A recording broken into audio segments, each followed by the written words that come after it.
Bonjour tout le monde, j'espère que vous allez bien. Nous sommes à plus d'un mois de confinement maintenant, vous savez. Je pense que nous sommes entrés aux alentours du 13 mars, donc ça fait plus d'un mois que notre vie a changé. Et je ne sais pas si vous êtes comme moi, mais moi il y a des jours où j'ai l'impression qu'il me manque du temps pour faire tout ce que je voudrais. Pourtant, j'ai des téléphones où j'ai des gens qui m'appellent, des personnes, des paroissiens, des paroissiennes, ils me disent: Ah, je trouve le temps très long, j'ai tellement hâte que ça se termine le confinement. Et puis, dans un sens, bien oui, je les comprends.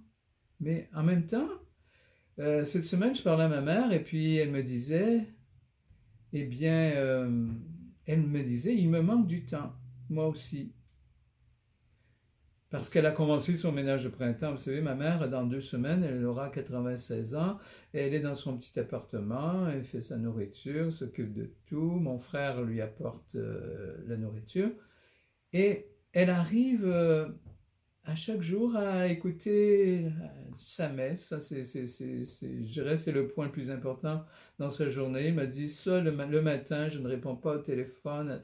À 9h30, je regarde la messe. Je ouvre la télé pour être sûr, me préparer pour regarder la messe. Et après ça, je m'occupe. Alors, aujourd'hui, je vais vous parler de la vie fraternelle. De notre vie fraternelle, ici à Terrebonne, les frères. Notre vie fraternelle, évidemment, elle continue de s'exercer. Je ne sais pas comment c'est chez vous à la maison, dans vos familles, tout le monde est ensemble. Comment vous vivez la vie fraternelle? Alors nous, il y a eu évidemment des modifications. Avant le confinement, à tous les matins, on se levait, on allait à l'église, tout de suite après le lever pour faire un temps d'oraison silencieuse suivi de la prière des laudes. On chante les psaumes. Nous avons décidé pendant ce temps de confinement de changer un peu notre rythme. Alors, on fait tout ça maintenant en privé le matin. Et puis après, eh bien, on a, surtout dans la matinée, justement, on a un temps où on fait plus d'études, où on lit la parole de Dieu. On s'occupe à faire des choses importantes qu'on avait moins le temps de faire avant. Mais ça n'empêche pas qu'il y a souvent des personnes qui téléphonent, il y a plein de choses à regarder, des problèmes à régler, parce que, vous savez, on continue quand même de vivre. Le midi, on se rencontre pour faire la prière du milieu du jour. Tous ensemble, les frères, on va à l'oratoire, on chante l'office, et puis après, on mange ensemble. Dans l'avant-midi, il y a toujours un frère qui prépare le repas. Alors on s'est divisé, un peu comme on le faisait avant. Chacun, à chaque jour, on doit dans notre vie fraternelle, préparer les repas. Il faut encore aller acheter de la nourriture, mais oui, on a besoin. Il faut faire plein de services. Maintenant qu'on a plus de temps, on s'est dit on va faire un grand ménage du printemps. Alors on s'est mis une liste sur le mur, au tableau, avec des petites cases. Un frère va faire telle chose, telle pièce aujourd'hui, un autre va nettoyer l'escalier, un autre va faire les corridors, on va faire la cuisine, on va nettoyer à fond, on va faire plus de choses. J'imagine que c'est la même chose chez vous. C'est le temps où on peut ranger, faire du ménage, se débarrasser de plein de choses qu'on avait gardées pendant longtemps. Parfois, il ne faut pas que ça demeure seulement aussi un désir, il faut le mettre en acte. Eh bien, il faut s'organiser différemment.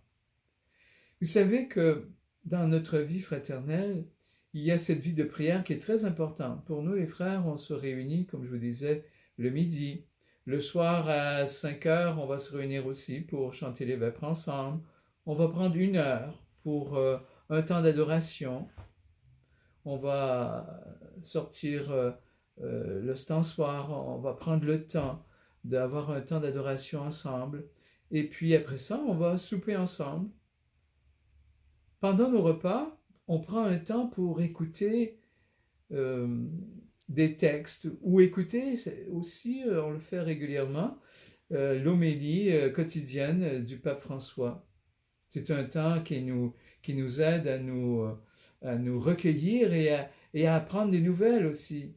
Écouter le pape, lire des écritures sur la vie de l'Église, sur notre vie religieuse, c'est très important. Ça nous met en contact et ça nous permet aussi de partager. On partage aussi après un temps d'écoute de lecture.